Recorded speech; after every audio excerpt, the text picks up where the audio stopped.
এ কারণে আমার রসুল সরকার কায়নাত মিসকিনদেরকে বেশি মহব্বত করতেন যাদের কাছে ঈমান ছিল, কারণ এরা পয়সাওয়ালাদের 40 বছর আগে জান্নাতি হয়ে যাবে। এদের হিসাব কম, এদের হিসাব বলেন না আল্লাহর কাছে এদের হিসাব বলবো নাকি? তাও বলতে হবে।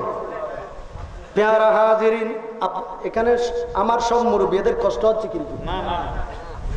প্যারা হাজিরিন, হাদিসে পাকে আছে আমার রাসূল ইমাম হুসাইন কে বলেন, না না আজকে এমন একটা গোড়া দেব দুনিয়াতে এই রকমের গোড়া আর কেউ পায় নাই। এমন একটা গোড়া দেব, এমন গোড়া দুনিয়াতে আর কেউ পায় নাই। তাইলে দাও। মদিনার মাঠে আসলেন আমার নবী, হাত মোবারক দুটো মদিনার মাটিতে লাগাইয়া দিলেন। আমার প্যারা নবী মুস্তাফা হাঁটু মোবারক দুটো মদিনার মাটির সাথে লাগিয়ে দিলেন। আমার রসুলের পিঠটা আলগা করে দিলেন। ও আমার হুসাইন, তুমি আমি নবী মুস্তাফার পিঠে উঠে যাও, তুমি উঠে যাও। গোড়া যেভাবে পিঠে নিয়ে মানুষকে দৌড়াই, আর আমি সুলতান কারবালাকে নিয়ে মদিনার মাঠে দৌড়াবো। ইমাম হুসাইনের গোড়া হয়ে গেল আমার প্যারা নবী মুস্তাফা। ইমাম হুসাইন আমার নবীর পিঠ মোবারক হয়ে উঠলেন, বললেন দৌড়াও। হুসাইন বললেন কি? দৌড়াও। আমার নবী আস্তে আস্তে দৌড়ায়। নবীজি আস্তে আস্তে দৌড়াচ্ছে।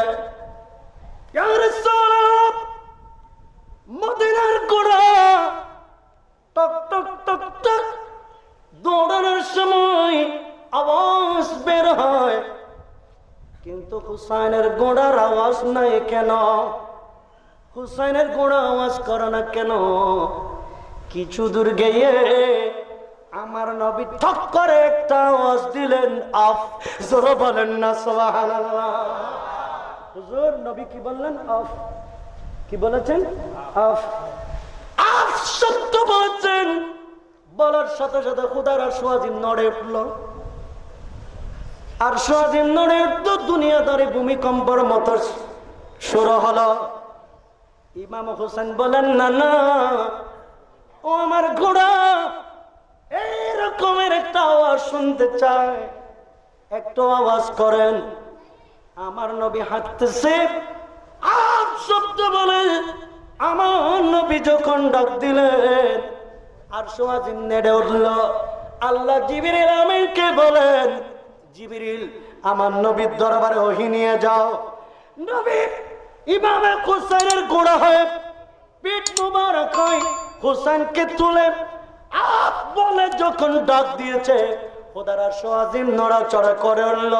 আমি আল্লাহ আমার ইজ্জতের বুজুর্গের কসম করে বলছি, ইমাম হুসাইনের খাতিরে নবীর গুনাহগার উম্মতকে 3 ভাগ করে আপ শব্দের কারণে 1 ভাগের জীবনের গুনাহ মাফ করে দিলাম। আল্লাহ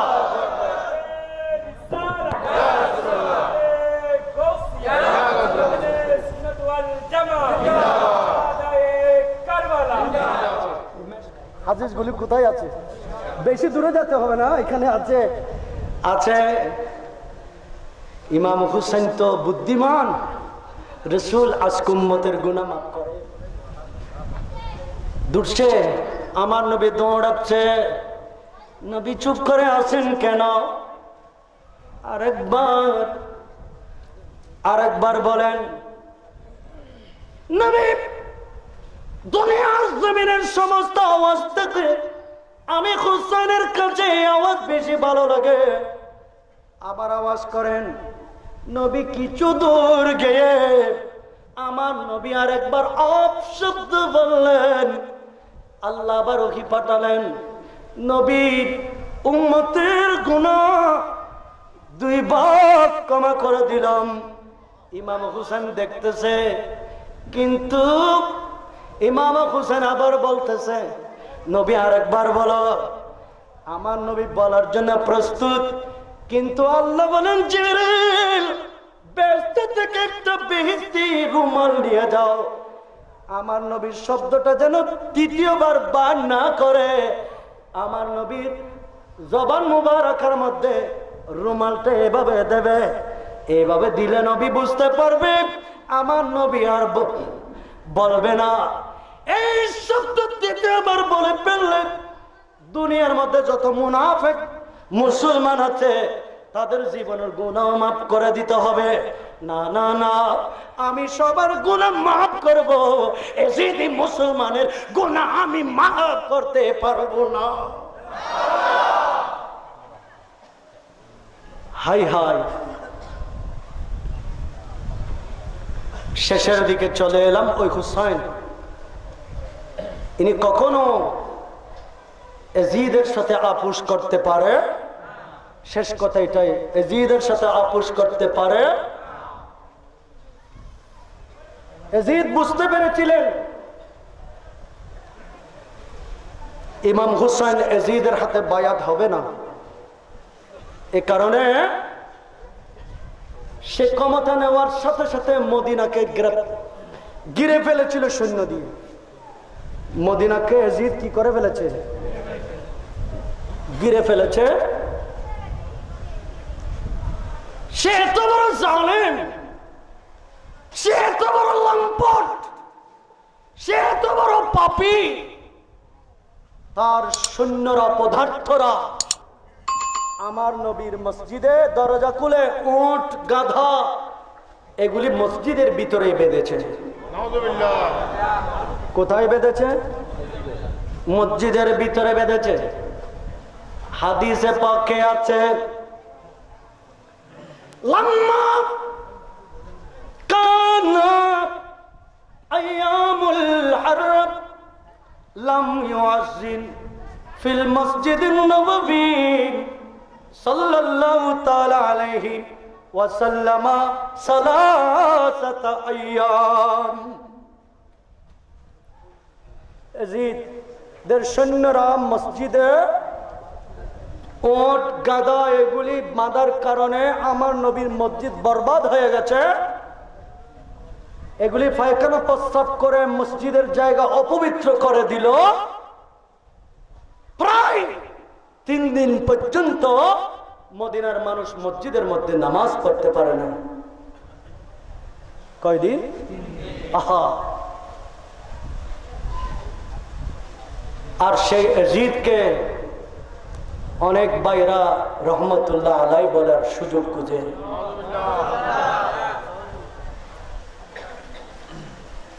তারা বলতে পারবে, আমরা যারা আহলে সুন্নাত ওয়াল জামাতের আকীদা পোষণ করি, আমরা কখনো তাকে রহমতুল্লাহ আলাই বলতে পারি না।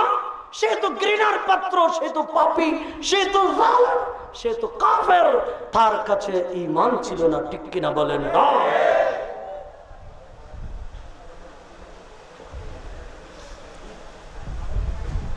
সৈন্যরা মদিনার সব মহিলাদেরকে অত্যাচার করা শুরু করে দিয়েছে। পাকিস্তানি হানাদাররা বাংলাদেশে যেইভাবে মহিলাদের উপর অত্যাচার করেছে,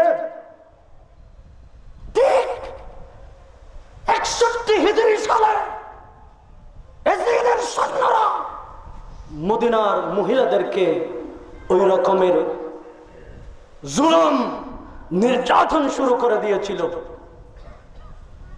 ইমাম হুসাইন বৃহস্পতিবার রাত ছিল, চোখ মনে আমার নবীর কদমে চলে গেলেন। ইয়া রাসূলুল্লাহ, আর তো মদিনায় থাকা যাবে না, অনুমতি দেন আওলাদ রাসূলদেরকে নিয়ে যেন মদিনা ত্যাগ করতে পারি।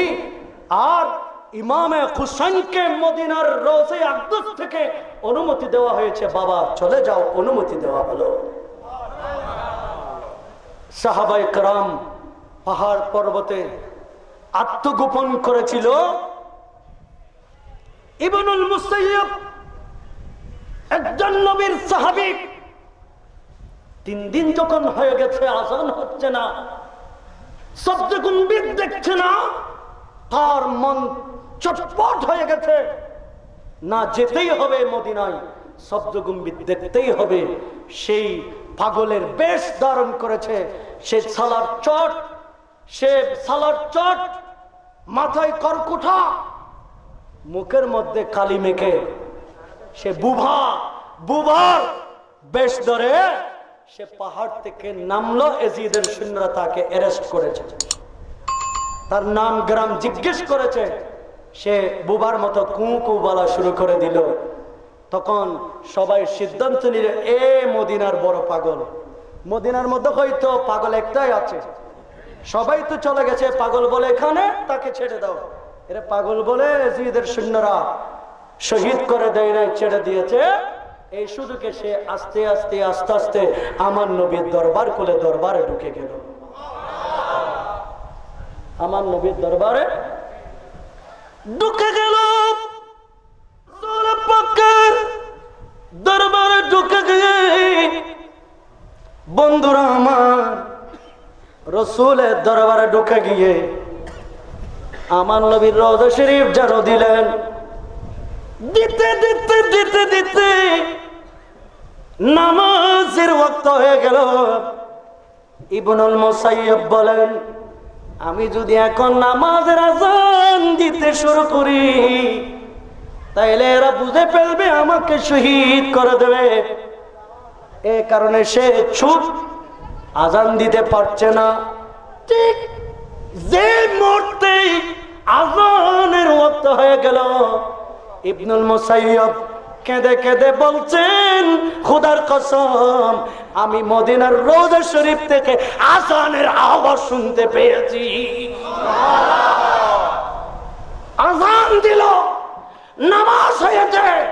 রোজায় পাক থেকে আমার নবী ইবনুল মুসাইয়্যিবকে বলছে, মুসাইয়্যিব, ইবনুল মুসাইয়্যিব, আযানও হয়েছে, নামাজও হয়েছে, দুইটা হেরাম মক্কা এবং মদিনা, কিয়ামত পর্যন্ত কোন দাজ্জাল, কোন কাযযাব এই দুটো হেরামকে ধ্বংস করতে পারবে না। আল্লাহ এই দুটো হেরামের ইজ্জত কিয়ামত পর্যন্ত রক্ষা করবে। শেষ পর্যন্ত দাজ্জাল এই দুটো হেরামের মধ্যে প্রবেশ করতে পারবে না। সুবহানাল্লাহ। রাসূল পাক এইভাবে স্পষ্ট করে আমার নবী বলে দিয়েছেন। ইমাম হুসাইন কারবালার ময়দানে গেলেন। ইমাম হুসাইন কারবালার ময়দানে গেলেন, বৃহস্পতিবার রাত ছিল। জায়নামাজ, কারবালার তাবুতে জায়নামাজ বিছালেন।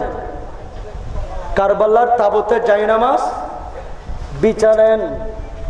জায়নামাজ বিছায়ে ইমাম হুসাইন সারা রাত নামাজ পড়তেছে। তারপর দিন শুক্রবার, দিনের বেলা ইমাম হুসাইনকে কারবালার মাঠে চলে যেতে হবে। সিজদো সে নামাজো সে ये रिफात की सहरे, सिजदों से नमाजों से ये रिफात की सहरे, रोने की तदल्लुल की इबादत की सहर है। কতই না উত্তম দামি সেই রাত, যে রাত ইমাম হুসাইন সারা রাত তাবুতে জায়নামাজ বিছায়ে ইমাম আলী মাকাম নামাজ পড়তেছিল। জোরে বলেন না সুবহানাল্লাহ। ইমাম হুসাইন সিজদা দিয়েছিল আর কান্নাকাটি করে, रोने की तजल्लुल की, रोने की तजल्लुल की इबादत की सहर है। इमाम अली मकाम इमाम हुसैन शेष पर्यंत इमाम हुसैन কান্নাকাটি করে হাত তুলে দিলেন। ও বাবারা, এটা লাস্ট কথা। ইমাম হুসাইন কান্নাকাটি করে হাত তুলে দিলেন। ইয়া রাসূলুল্লাহ উনজুর হালানা ইয়া হাবিবাল্লাহ ইসমা ক্বালানা। ইয়া রাসূলুল্লাহ সমস্ত আওলাদ বরাবর 20 জন 72 জন আহলে বাইত রাসূল কারবালার ময়দানে গেলেন। ইমাম হুসাইন সহ 20 জন আহলে বাইত রাসূল আওলাদ রাসূল কারবালার প্রান্তরে শহীদ হলেন। ইমাম হুসাইন বলেন, নবী একজন একজন করে সবাই কারবালায় শহীদ হয়ে যাচ্ছেন, আপনি মদিনায় কেমনে ঘুমাচ্ছেন? আপনি একটু আমার দিকে নজর করুন। এই কথা বলতে দেরি নেই, খোদার কসম মদিনার নবীর রোজায় পাক খুলে ইমাম হুসাইনের জায়নামাজে কারবালার জমিনে এসে গেল।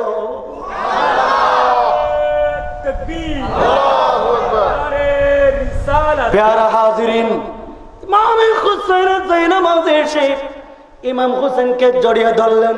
আল্লাহুম্মা আতিল হুসাইনা সাবরান ওয়া আজরা। আল্লাহ হুসাইনকে ধৈর্য ধারণ করার ক্ষমতা দাও, সবর ধারণ করার ক্ষমতা দাও।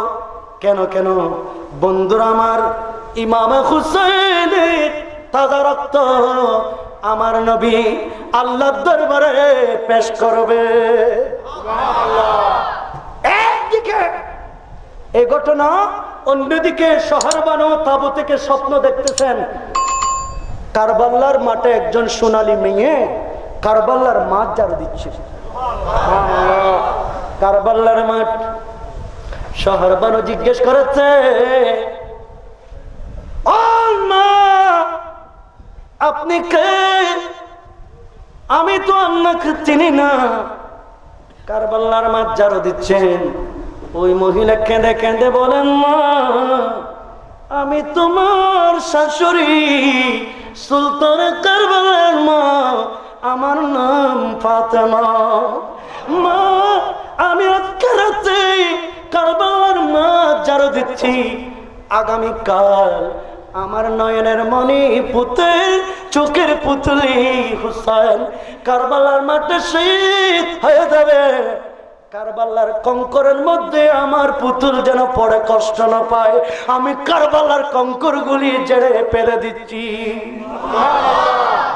জোরে বলেন না সুবহানাল্লাহ।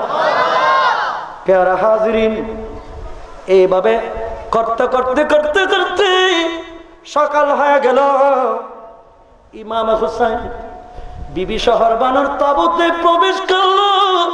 বিবি আখরি দেখা, বিবি আমি আমি কারবালার মাঠে চলে যাব। জুলফিকার তলোয়ার হাতে নিয়ে কারবালার মাঠে যাবে। যে জুলফিকার, যে তলোয়ার আমার প্যারা নবীর নবুয়তের হাতে ছিল, এই তলোয়ার নিয়ে ইমাম হুসাইন কারবালার দুলা হয়ে কারবালায় যাবে। ও আমার পুত্র, ও জাইনুল আবেদিন, তুমি অসুস্থ, তোমাকে কারবালার জমিনে জীবিত রেখে যাচ্ছি। কখনো আমার নবীর দুশমনদেরকে প্রশ্রয় দেবে না। বাবা তুমি খেদমত করবে কিয়ামত পর্যন্ত। তোমার খুন মোবারক দিয়ে আমার নবীর আওলাদ দুনিয়াতে জীবিত থাকবে। সবার কাছ থেকে বিদায় নিলেন। মদিনায় যখন তোমরা ফিরে যাবে, ঘরে ঢোকার আগে আমার নবীর রোজায় ঢুকে আমি হুসাইনের আখিরি সালামটা দিয়ে দিও। এভাবে প্রায় বেলা 1টা নামাজের সময় হয়েছে। আমার নবীর বিবি উম্মে সালমা মদিনায় জীবিত আছে। উনি স্বপ্ন দেখতেছে। দিনের বেলায় কি দেখতেছে বলেন না? কি দেখতেছে? স্বপ্ন দেখতেছে। উম্মে সালমা বলেন, আমার নবীর ইন্তেকাল হয়েছে আজ থেকে 50 বছর। আমি 50 বছরে কোনোদিন আমার নবীকে স্বপ্ন দেখি না। আমি নফল নামাজ পড়েছি, তাহাজ্জুদ পড়েছি, রোজা রেখেছি নবীকে দেখার জন্য। আমাকে 50টা বছর দেখা দেয় না। যেদিন মুহররমের 10 তারিখ, সেদিন আমার নবী উম্মে সালমাকে স্বপ্ন দেখা দিয়েছে। আমার নবী উম্মে সালমাকে স্বপ্ন দেখা দিলেন। উম্মে সালমা দেখছেন আমার নবীর পাগড়ি মুবারকায় দুলাবালি, দাড়ি মুবারকায় দুলাবালি, আমার রাসূলের সমস্ত শরীরে রক্ত মুবারক। উম্মে সালমা বলেন, ইয়া রাসূলুল্লাহ, 50 বছর স্বপ্ন দেখি না, আজকে হঠাৎ করে স্বপ্ন দেখলাম আপনার এই অবস্থা কেন? নবী আপনার পাগড়ি মুবারকায় দুলাবালি কেন? সমস্ত শরীরে রক্ত মুবারক কেন? আমার প্যারা নবী মুস্তাফা, প্যারা নবী মুস্তাফা কেঁদে কেঁদে বলছেন, 50 বছর আগে উম্মে সালমা তোমাকে একটা মাটির বোতল দিয়েছিলাম, বলেছিলাম ইদা তাহাওয়ালাত হাদি তুরবাতু ফালামি আন্নাবনা কদ কতলা। উম্মে সালমা, মাটির বোতলটা প্রতিদিন দেখবে, যেদিন সেটি লালে লাল হয়ে যাবে সেদিন তুমি জেনে নিও আমার কলেজের টুকরা হোসেন শহীদ হয়ে গেছে। ও উম্মে সালমা, তাড়াতাড়ি ঘুম থেকে উঠো, মাটির বুটুলটা দেখো, এটা লাল হয়ে গেছে, আমার হোসেন কারবালার মাটিতে শহীদ হয়ে পড়ে আছে। আমি নবী মুস্তাফা মদিনা থেকে নিয়ে আমার নাতিকে কুলে নিয়ে ফেলেছি। উম্মে সালমার ঘুম ভেঙে গেল, তাড়াতাড়ি ঘুম থেকে উঠে মাটির বোতলটা দেখতেছে, এটা লাল হয়ে গেছে, এটা লালে লাল হয়ে গেছে। পুরো মদিনায় ভূমিকম্প শুরু হয়েছে, আসমান থেকে 40 দিন পর্যন্ত আসমান রক্ত বৃষ্টি দিয়েছে। এই হলো সেই ঘটনা, যেই ঘটনা ঘটার আগেই কিতাবে লেখা হয়েছিল।